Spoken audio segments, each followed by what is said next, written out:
Mukunda jewellers మొట్టమొదటి factory outlet లో long హారాల పండుగ. ఈ ఆఫర్ నవంబర్ 8 నుండి 16 వరకు. టంగుటూరులో ఒక డబుల్ మర్డర్ కేసు అయింది.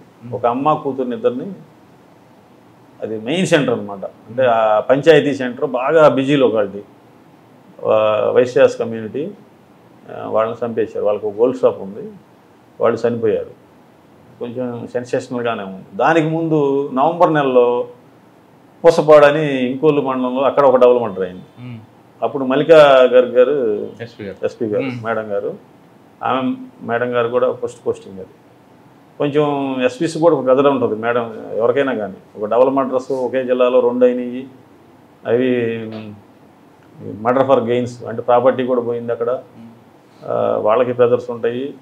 1 by 1 జరిగింది. ఈ కేసు చూస్తూ ఉన్నారు. అప్పుడు నేను సిసిఎస్లో ఉన్నాను.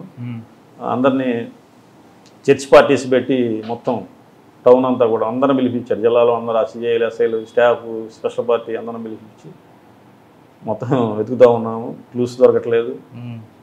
అంటే నేను కొంచెం లేట్గా దాంట్లో జాయిన్ అయ్యాను. ఆ ఇన్వెస్టిగేషన్లో నేనేం పెద్దగా అంటే మనకేం చెప్పలేదు. మామూలుగా సిసిఎస్లో ఉన్నాం కాబట్టి నాకు కొంచెం ఇంట్రెస్ట్, ఈ మర్డర్ కేసుల్లో కొంచెం ఇంట్రెస్ట్గా ఉంటుంది. అంటే చౌడేశ్వర్ గారు అని ఓఎస్డీ ఉన్నారు. అప్పుడు మార్కాపూర్ ఓఎస్డీ గారికి సిట్ ఒకటి పెట్టి ఇన్ఛార్జ్ పెట్టారు. ఐపీఎస్ వచ్చి విజిలెన్స్ కర్నూలులో ఉన్నారు. ఆ మేడం గారిని ఇన్ఛార్జిగా పెట్టి టౌన్ డిఎస్పీ నాగరాజుని కొంతమంది పెట్టి ఒక సిట్ ఏర్పాటు చేశారు. ఒక 20 రోజులు అయింది, వాళ్ళకేమీ క్లూస్ లభించట్లేదు. నేను ఈ మధ్యలో వెళ్ళి ఒకసారి ఆ మేడం గారితో మాట్లాడేటప్పుడు చౌడేశ్వర్ గారితో, మేడం నేను కూడా కొంచెం సిట్లోకి వస్తాను, అంటే మురళి ఈ కేసు బాగా క్రిటికల్గా ఉంది, క్లూస్ ఏం లభించట్లేదు, నువ్వు వచ్చి ఇరుక్కుంటావు అంటే మీన్స్ అంటే అది ఆల్రెడీ ఒక టీం ఉంది, మళ్ళీ నువ్వు కూడా వస్తానంటున్నావు, మేడం గారు సంగతి తెలుసు కదా, కొంచెం బాగా పర్టికులర్గా అడుగుతూ ఉంటారు. మేడం ఓకే మేడం నేనైతే రెడీ, పర్వాలేదంటే మీద డిస్కషన్ జరిగిన తర్వాత మళ్ళీ నా పేరు కూడా యాడ్ చేసి ఇంకొంచెం మార్చి నేను అడిగిన కొంతమంది ఎస్ఐస్ని వాళ్ళని ఇచ్చి మళ్ళీ ఒక సిట్ ఫామ్ చేశారు. అది జనవరి 2-3 తారీఖుల్లో 22లో అంటే డిసెంబర్ 3వ తారీఖు జరిగింది. మళ్ళీ ఒక నెల రోజులకి ఇంకో సిట్ ఏర్పాటు చేసి నేను టంగుటూరు పోలీస్ స్టేషన్కి వెళ్ళాను.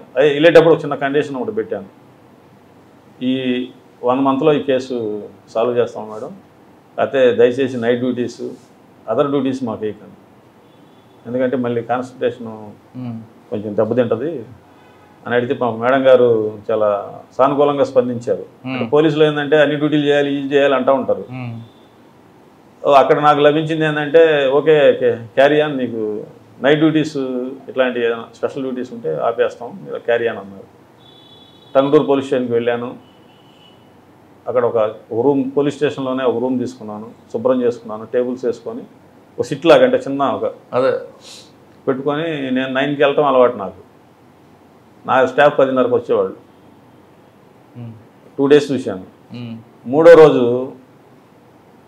వచ్చేసరికి వాళ్ళు కూడా 9కి, నేనేం మాట్లాడలేదు, నేను 9కి వెళ్ళి కూర్చుంటున్నాను, వాళ్ళు కూడా మీ డ్యూటీలోకి వచ్చేసారు. వాళ్ళు కూడా నా రొటీన్కి వచ్చేసారు. వచ్చేసిన తర్వాత ఆ కేసులో చాలా స్పెషల్స్ ఉన్నాయి. ఎట్లా అంటే నేను ఆ కేసు టేకప్ చేశాను అనగానే ఎవరో ఫ్రెండ్స్ ఉంటారు కదా, ఏం చేస్తున్నావు మురళి అంటే, ఇట్లా టంగుటూరు డబుల్ మర్డర్ కేసు, ఏది భర్త చంపాడు అదేనా, భర్త చంపేది వాళ్ళు పబ్లిక్లో ఎలా వచ్చిందంటే హస్బెండే చంపేశాడు అని ఒక పుకారులు గాసిప్స్ నడుస్తూ ఉన్నాయి. పోలీస్ ఆఫీసర్కి ముఖ్యమైనది ఏంటంటే ఏదైతే బయట పబ్లిక్ అనుకుంటున్నారో వాటిని కూడా క్లియర్ చేసుకోవాలి. అవి కూడా నిజమై ఉండొచ్చు, నీ ఇన్వెస్టిగేషన్ చేసుకుంటానే ప్రజలు అనుకునేవి కూడా మనం రూల్ అవుట్ చేసుకోవాలి. లేకపోతే ఫెయిల్ అయినప్పుడు ఆ ఎస్ఐఓ సిఐ అట్లా చేస్తే బాగుండేది, వాళ్ళు మేము చెప్పిన వాళ్ళని చేయలేదు అంటారు. సో మొట్టమొదటి నా టార్గెట్ ఏంది, హస్బెండ్. మొట్టమొదటి వారం అంతా కూడా హస్బెండ్, అతని యొక్క భర్త యొక్క వ్యవహారాలు, ఫోన్స్ అవన్నీ అతను చేసుకొని 1 week తర్వాత ఎస్పీ మేడం గారికి వెళ్ళి కనపడి, మేడం భర్త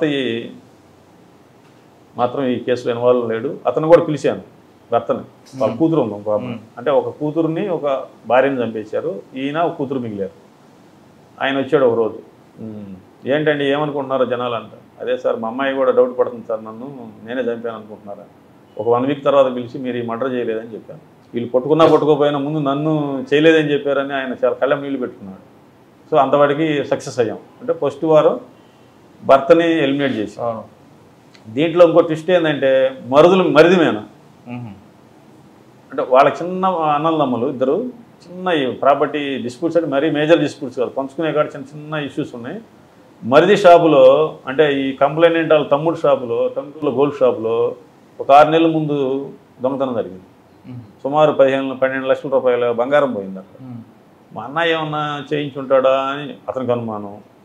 అది బంగారం షాప్ దొంగతనం జరిగిందని చెప్పి మేమేం చేయించామని ఇతనేమో చేశాడా అని వాళ్ళకి అనుమానం. టౌన్లో కూడా కొంచెం నడుస్తూ ఉంది ఇది కూడా, టంగుటూరులో. అది కూడా 1 వీక్లో వాళ్ళు కూడా ఇన్వాల్వ్మెంట్ లేదని రూల్ అవుట్ చేసుకున్నాం. సో 1 మంత్లో 15 డేస్ అయిపోయింది టార్గెట్. సో నెక్స్ట్ 15 డేస్ దాదాపుగా ఒక 5 lakhs కాల్స్ లిస్టు తీసి పెట్టారు అప్పటికే. అంతకుముందు వర్క్ జరిగిందంతా. అంటే ఆ ఏరియాలో ఆ 2-3 తారీఖుల్లో ఎవరెవరు వచ్చారు, ఎవరెవరు ఆ యొక్క టవర్ కింద ఉండారు అనేది తీస్తే సుమారు 5 లక్షల కాల్స్ వచ్చింది. వీటి మీద స్పెషల్ పార్టీలు పెట్టి ఆ ఏరియాకి వచ్చిన వాళ్ళందరితో కూడా మాట్లాడించుకుంటూ అట్లా చేస్తూ ఉన్నారు వాళ్ళు. నేను నా టీంలో నాయబ్ రసూల్ అని టంగుటూరు ఎస్ఐ, ఆయన కొంచెం ఐటీ కోర్ చేసి ఈ సిడిఆర్స్ మీద వాటి మీద కొంచెం అవగాహన ఉంది. నాగరాజు అని ఇప్పుడు బలికొరవ ఎస్ఐ చేస్తున్నాడు అతను. వాళ్ళు నా టీం పెట్టుకున్నాను, ఎందుకంటే మన మైండ్ సెట్కి దగ్గరగా ఉండేవాళ్ళు, వర్క్ మైండెడ్ ఉండేవాళ్ళు అని. మేమంతా సీన్కి వెళ్ళటం కంపల్సరీ రెక్కి జరిగి ఉండాలి. మర్డర్ జరగాలంటే property body of murder for gain అంటే ఏదో బంగారం కోసం వచ్చారు, బంగారం కొంత పోయింది, గాజులు అవి పోయినాయి. సో ఆ ఇంటిని ఐడెంటిఫై చేసుకోవడం కోసం వచ్చి ఉంటారు. కాబట్టి 2వ తారీఖు వచ్చిన వాళ్ళని, 3వ తారీఖు వచ్చిన వాళ్ళని అట్లా కాల్స్ అన్ని అనాలిసిస్ చేసుకుంటూ వస్తున్నాము.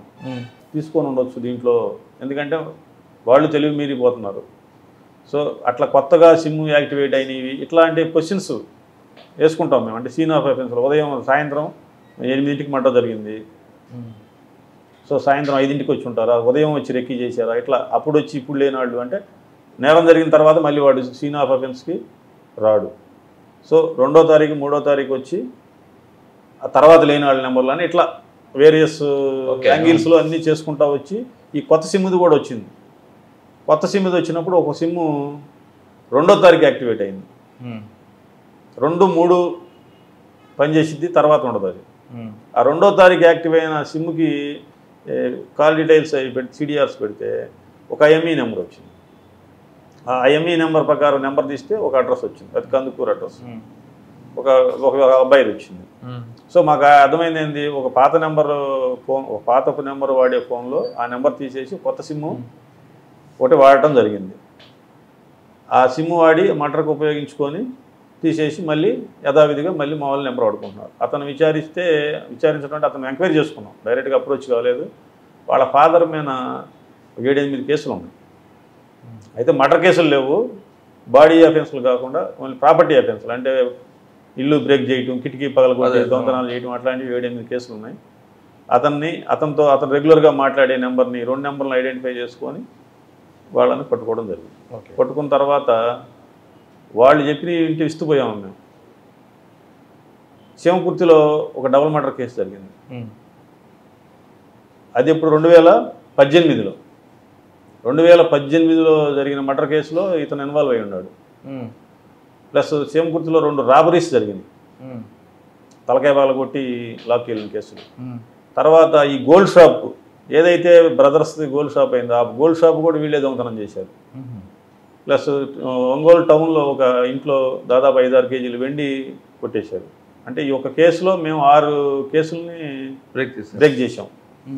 ఎస్పీ గారు కూడా పాపం చాలా ఆనందపడ్డారు, మేడం గారు చాలా ఎందుకంటే అసలు వీళ్ళిద్దరు చెప్పాడు. ఇతనికి ఈ అక్కల శివకోటయ్య సార్ అతని పేరు, అక్కల శివకోటయ్య అని కందుకూరు నేటివ్. ఇతను బేసికల్గా వడ్రంగి పని చేసుకుంటూ ఉండేవాడు. ఇతను చెడు సవాసాలు ఇవన్నీ కూడా అలవాటు పడి దొంగతనాలు అలవాటు పడ్డాడు.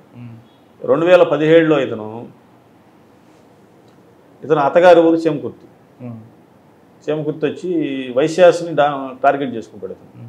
ఎందుకంటే ఒంటరిగా ఉంటారు, వీళ్ళు తక్కువ మంది ఉంటారు, ఒంటరిగా ఉంటారు. ఒక పగలు 11 గంటలకి వాళ్ళ ఇంట్లో ఎవరు లేని సమయంలో వెళ్ళి ఒక లేడీ అప్పుడే స్నానం చేసి వచ్చి కొంచెం అంతా రెడీ అవుతూ ఉంటే ఆమెని ముసలామని తలకాయ మీద రాడ్డు పెట్టి కొడతాడు. తలకాయ మీద రాడ్డు పెట్టి కొట్టి చైన్ లాక్కుని వెళ్తాడు.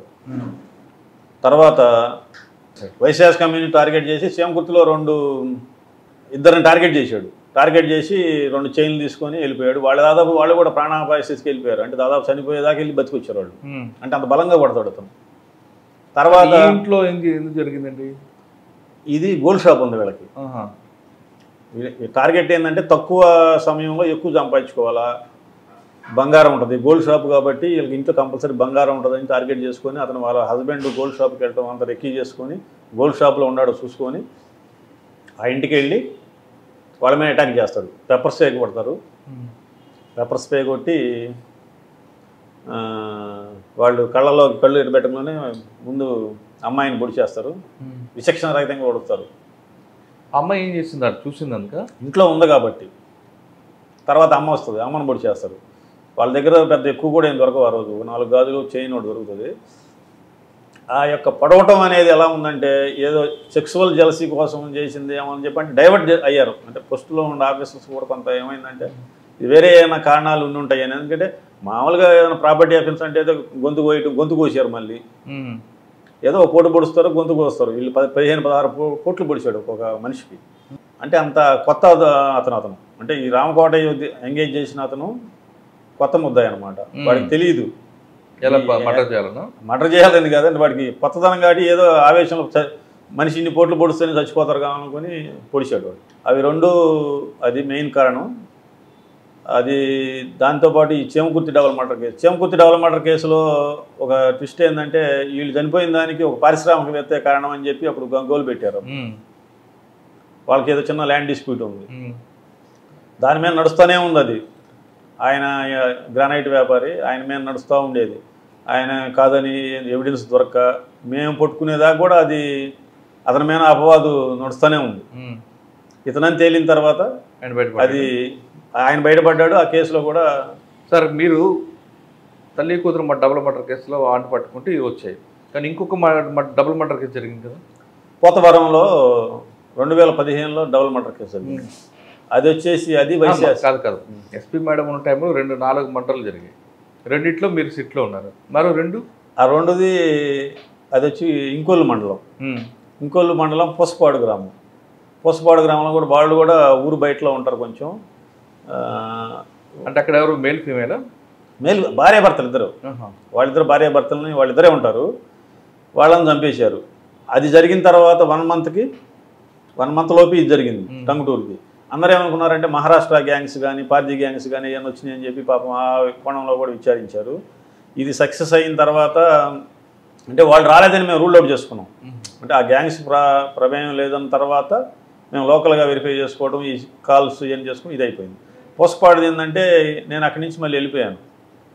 అంటే ఆ సిట్ అయిపోయింది, నాకు నా టైం అయిపోయింది ప్రకాశంలో. మళ్ళీ మార్చి నెలలో నన్ను మళ్ళీ విఆర్ పెట్టి బాపట్లకి లేదు. బాపట్ల 4వ నెలలో జిల్లాలు ఫామ్ అయింది. 22 ఏప్రిల్ 4 జిల్లాలు ఏపీలో ఫామ్స్ అయింది. బాపట్ల జిల్లా ఏర్పడింది. మళ్ళీ విఆర్ పెట్టారు 1 నెల. మేలో నాకు బాపట్ల జిల్లాకి అటాచ్ చేశారు. కానీ ఆ కేసు ఉండిపోయింది అలా? ఆ కేసు అట్లానే ఉండిపోయింది. అది ఇక దాన్ని ఇది డిటెక్ట్ అయిన తర్వాత అది అట్లానే ఉండింది. ఇప్పుడు కాదు. ఆ వకుల్ జిందాల్ గారు అని అక్కడ బాపట్ల ఎస్పీగా వచ్చారు. వారు మల్లికా గారు ఆ మేడం గారు మురళి కొంచెం ఇన్వెస్టిగేషన్ అది బాగానే చేస్తారు. ఇట్లా మా దగ్గర డబుల్ మర్డర్ కేసు కూడా రేటింగ్ చేశారు. ఆయన కూడా టీంలో ముఖ్యమైన మెంబర్ అది అని చెప్పడం జరిగింది. సార్ కూడా ఉండి మురళి ఈ డబుల్ మర్డర్ కేసు కూడా ఒకసారి చూడయ్యా